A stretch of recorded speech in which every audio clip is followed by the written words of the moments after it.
Hey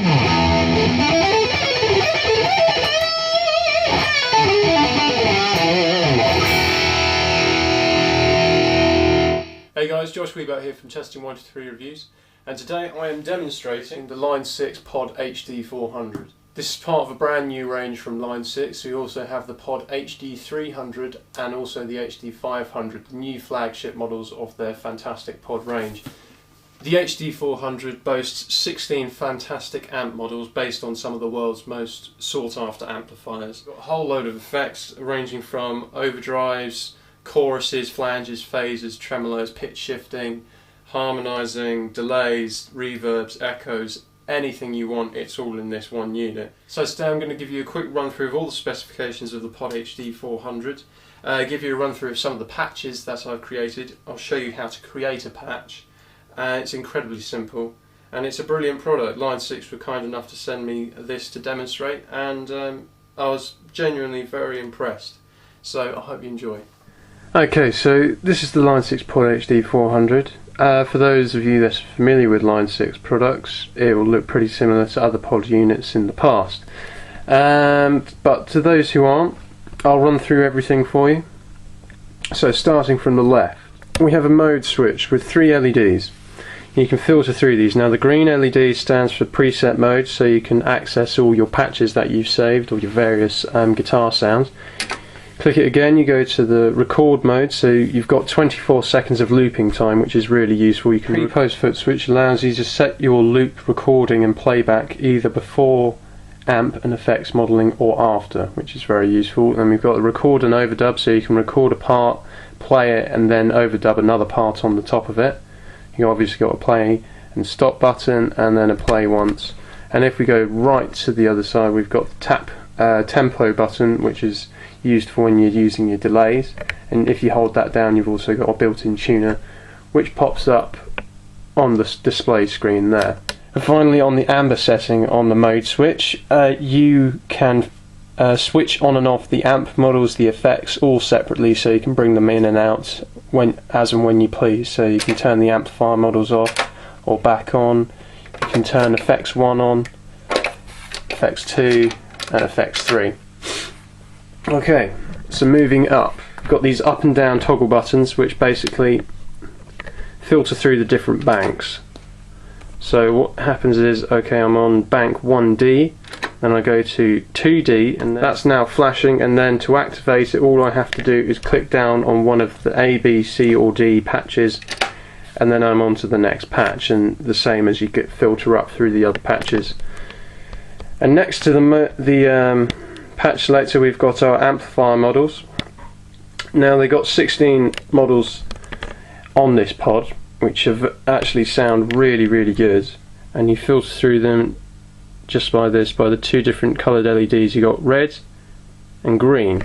And the amps that we have on this POD HD400 are a Fender Twin Reverb, a Hiwatt Custom 100, a Supro S6616, a Gibson EH185, a Fender Bassman, Fender Blackface Deluxe Reverb, a Divided by 13 JRT 915, a Dr. Z Route 66, a Vox 15, and another Vox AC30 with a top boost, a Marshall JTM 45 Mark II, a Park 75, a Marshall JTM 800, Bogner Uberschall, a Messer Dual Rectifier, and an Engel Fireball 100. So you got pretty much the entire rock and roll history of amplifiers in one unit, and then you've got the EQ controls, drive, bass, mid, treble, channel volume, etc. to tweak it to your liking. Now onto the effects banks. Now we have effects 1, which has got gain, various and pitch. Gain is overdrive pedals, for example, Ibanez Tube Screamers or Boss Super Overdrives or something like that. You can tweak it to add like a lead boost or a bit more gain to an already cooking amp. And then we move on to various, which has various bizarre sounds like auto wahs, huge envelope filters, etc.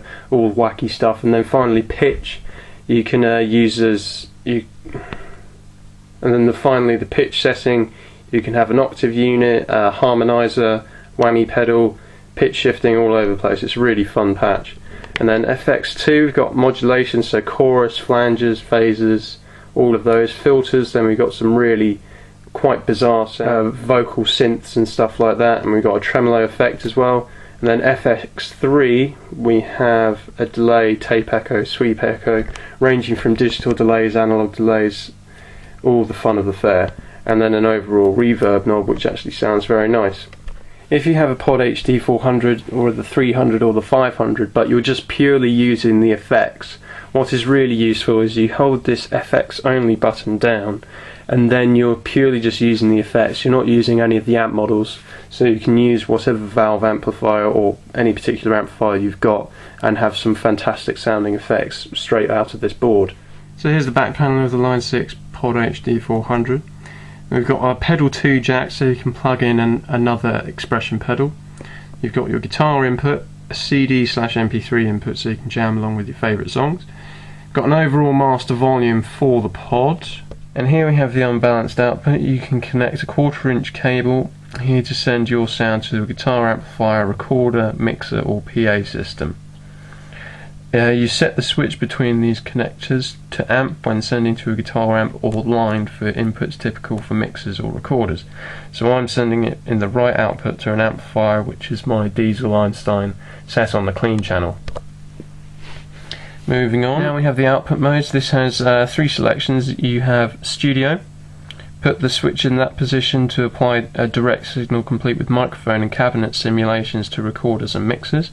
Or you can use the live setting when connecting to a guitar amplifier speaker, combination for a more natural and direct guitar tone. And when it's set to the dual control, the direct signal meant for a guitar amplifier will be sent through the unbalanced left or right outputs, and mic and speaker simulation meant for a mixer or recorder are sent through the balanced left and right outputs, which are next in the queue. Now the balanced output section, connect a balanced XLR cable here for an ideal connection to digital recorders or as direct sends to house mixer or a PA system when playing live. If you're experiencing hums and buzzes, set the switch between the connectors to lift to eliminate ground loops between your equipment, which is really useful.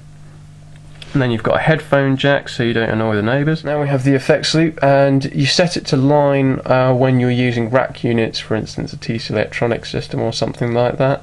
Or you can switch it to stomp when you've got like a delay pedal or a chorus pedal or something like that. We have the L6 link, which is a powerful proprietary connection developed by Line 6 to enable easy, reliable one-cable connectivity between various Line 6 products, which is very useful. The USB jack lets you connect directly to a USB-equipped computer for direct recording to take advantage of many computer-powered features, including downloadable software and POD HD400 edit, which is really cool. And then finally we've got our power connector. So you got a lot for your money on this product, so I'm going to move on to some patches that I've created. I'll be using a couple of different guitars